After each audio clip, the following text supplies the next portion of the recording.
नमस्ते बच्चों, कैसे हो? ठीक हो? अच्छा, बड़े दिन हो गए स्कूल नहीं आए। तो घर से तो पढ़ना पड़ेगा। मैडम रोज़ वीडियो भेजेंगी और आपको पढ़ना पड़ेगा। बिना पढ़ाई के काम नहीं चलेगा। ठीक है, तो आज हम एक जो है इतिहास का पाठ पढ़ेंगे। पाठ का नंबर है अध्याय 8 और पाठ का नाम है देशी जनता को सभ्य बनाना, राष्ट्र को शिक्षित करना। अब मैं आपको बताऊं, देशी जनता कौन? अब देशी तो कोई भी हो सकता है। जो व्यक्ति अपने देश में रह रहे वो देशी होगा। और उसको सभ्य बनाना, आप कहोगे हम क्या अनपढ़ जाहिल गंवार हैं जो आप हमें सभ्य बनाओगे। ये इस वक्त की बात नहीं हो रही बेटे, ये इतिहास में उस वक्त की बात हो रही है जब अंग्रेजों का हमारे देश पे शासन था। वो जो हमारे देश के लोगों से जो चीज़ें उम्मीद करते थे और वो ये चाहते थे कि एक भारतीय में ये गुण और ये उसके अंदर काम करने की क्षमताएं होनी चाहिए उन अपने हिसाब से, यानी कि अंग्रेज़ों के हिसाब से। ये नहीं कि हम अपने भारतीय होने पे हमें शर्मिंदा होना चाहिए या हमें अपने देसी होने पे हमें शर्मिंदा होना चाहिए, ऐसा नहीं मैं कह रही हूँ बिल्कुल भी। परंतु वो अपने हिसाब से हमें ढालना चाहते थे, अपनी सोच को हमारे पे थोपना चाहते थे। तो उन्होंने जो है हमारी पढ़ाई के तरीक़ों में बदलाव किया, हमारी किताबों के सिलेबस में बदलाव कर दिया। पहले सब लोग कहाँ पढ़ने जाते थे? गुरुकुल में पढ़ने जाते थे। उन्होंने क्या शुरू करा? स्कूल की प्रथा शुरू करी कि आप स्कूल में आओ, जैसे आज आप आते हो स्कूल में आओ, थोड़ी देर पढ़ो और घर चले जाओ। पहले ऐसे नहीं होता था। गुरुकुल में ऐसे होता था कि बच्चे कुछ सालों के लिए वहीं रहते थे, अपने गुरुओं के पास रहते थे और सारा काम सीखते थे। वहीं पे वो खाना बनाना भी सीखते थे, पढ़ना भी सीखते थे, शस्त्र चलाना भी सीखते थे, अपने कपड़े भी खुद धोते थे, खाना बनाने के लिए जंगल से लकड़ी भी काट के सारे काम सीखते थे जो हमारे जीवन जीने के लिए ज़रूरी होते हैं। और स्कूल में हम आपको ये सब चीज़ें नहीं सिखाते ना, कपड़े धोना नहीं सिखाते, लकड़ी काटना नहीं सिखाते। तो ये जो है धीरे धीरे जो अंग्रेज़ों ने हमारे इतिहास पर, जो हमारी शिक्षा प्रणाली पर प्रभाव छोड़ा, वो हमेशा के लिए ही हमारे ऊपर रह गया और हमारी जो पुरानी प्रथा, गुरुकुल वाली प्रथा थी, वो धीरे धीरे समाप्त हो गई। तो आज हम अपना जो है ये पाठ पढ़ेंगे, देशी जनता को सभ्य बनाना, राष्ट्र को शिक्षित। नाम है अध्याय 8, देशी जनता को देशी है बेटा, देसी नहीं है, देशी है। देशी जनता को सभ्य बनाना, राष्ट्र को शिक्षित करना। पहले के अध्यायों में आप देख चुके हैं कि ब्रिटिश शासन के कारण यहाँ के राजाओं और नवाबों, किसानों और आदिवासियों पर किस किस तरह के प्रभाव पड़ते थे। इस अध्याय में हम यह समझने का प्रयास करेंगे कि इन चीज़ों से विद्यार्थियों के जीवन पर क्या असर पड़े। अब हमने ये बता दिया कि जो किसान थे उनके जीवन में कैसे बदलाव आ गया। जैसे हमारे तब किसान थे, वो सारी फसलें उगाते थे, पर अंग्रेज़ों ने क्या किया, हमारे से ज़्यादा नील की खेती करवाई। उनको अगर जो किसान नील की खेती नहीं करता था तो उसकी गेहूं की, चावल की, ज्वार की, जो भी वो फसल उगाता था उसको वो आग लगाकर ख़त्म कर देते थे और उसको उसका मूल्य भी नहीं देते थे। तो अब किसानों के जीवन में ये बदलाव आ गया बेटे कि पहले वो हर तरह की फसल उगाते थे, फिर वो खाली नील की खेती करने लग गए। और राजाओं के जीवन में कैसे उन्होंने प्रभाव डाला? राजाओं के जीवन पर ऐसे प्रभाव डाला बेटा कि राजा पहले अपनी मर्जी से जो है कर वसूल करते थे। अगर राजा ये अच्छा होता था, राजा ये चाहता था कि आज सूखा पड़ गया तो चलो मैं अपनी प्रजा से कर जो है, जो कर है वो नहीं वसूलूंगा।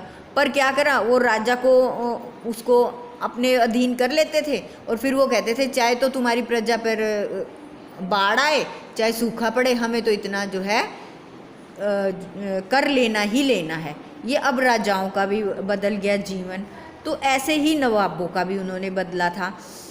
तो ये सारा जो प्रभाव इन पे तो डला ही डला, तो उसके साथ उन्होंने हमारे विद्यार्थियों पर, यानी कि हमारे पढ़ने वाले बच्चों पर भी, उनके जीवन पर भी काफ़ी प्रभाव डाला।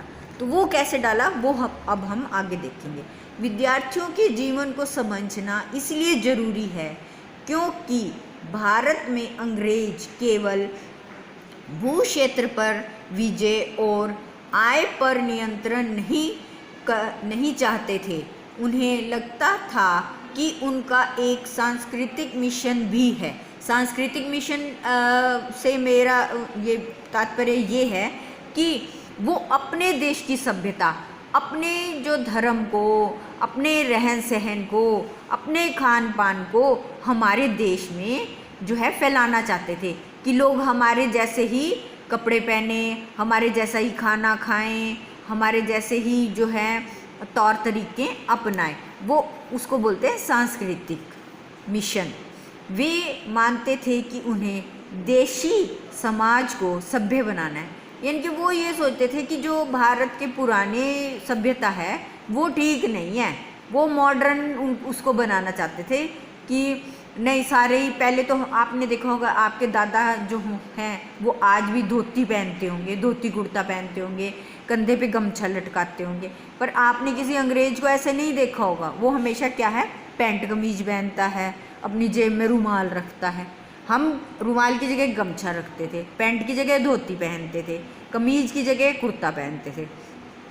तो आज के जो है उन्होंने इतना प्रभाव डाला कि आजकल जो है बच्चे सभी या बड़े, आपके पापा पैंट कमीज पहनते, धोती कुर्ता नहीं पहनते। तो उन्होंने ये प्रभाव डाला, हमारी जो है जीवन शैली को बदला और उनके रीति रिवाजों और मूल्य मान्यताओं को बदलना चाहते। देखा आगे ना वही बात कि वो हमारे रीति रिवाजों को बदलना चाहते थे कि हमारे रिवाज जो हैं, जैसे हम अब किसी की शादी में जाते हैं तो क्या होता है, बड़े सारे दिन हम पहले चले जाते हैं, फिर बड़े सारे दिन बाद में आते हैं।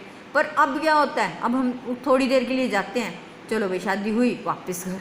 तो ये हमारे जो है रीति रिवाजों पर भी उन्होंने प्रभाव डाला है। इसके लिए कौन कौन से बदलाव लाए जाने थे? भारतीयों को शिक्षित, सभ्य और अंग्रेजों की सोच के मुताबिक अच्छी प्रजा, यानी कि वो हमें क्या चाहते थे कि ये हमारी जो प्रजा है ना, ये अनपढ़ जाहिल है, इसको हम अच्छी प्रजा में नहीं मानते थे। यानी कि वो ये कहते थे ये लोग अच्छे नहीं हैं, इनको ना तो इंग्लिश बोलनी आती है, ना ये अच्छे से बात करते। ये उनके हिसाब से हम अच्छे से बात नहीं, हमारा जो कल्चर है वो, हमारी सभ्यता संस्कृति बहुत अच्छी है, उनसे कहीं गुना ज़्यादा अच्छी है। परंतु उनकी सोच ये थी कि इनकी सभ्यता और संस्कृति अच्छी नहीं है, हमें इनको अपने हिसाब से ढालना है, अपने हिसाब से बनाना है, तो ये हमारी अच्छी प्रजा कहलाएंगे। बनाने के लिए कौन कौन से कदम उठाए जाने थे? अंग्रेजों के पास भी इन सवालों के कोई बने बनाए जवाब नहीं थे। यानी कि वो सोचते तो थे ऐसा बनाने के लिए, पर वो बनाए कैसे हमें? क्योंकि आप किसी को ज़बरदस्ती, अब जो बंदा दातुन करता है नीम का, आप उसको ज़बरदस्ती तो नहीं हमेशा सवेरे रोज़ उसके दांतों में ब्रश चलवा सकते कोलगेट लगा के। और अगर उसने रोज़ करना है नीम की दातुन तो करनी है, आप ज़बरदस्ती नहीं सवेरे 6 बजे उसके घर पहुंच जाओगे कि भैया टू ब्रश कर। ओके, इन सवालों पर कई दशक तक बहस चलती रही।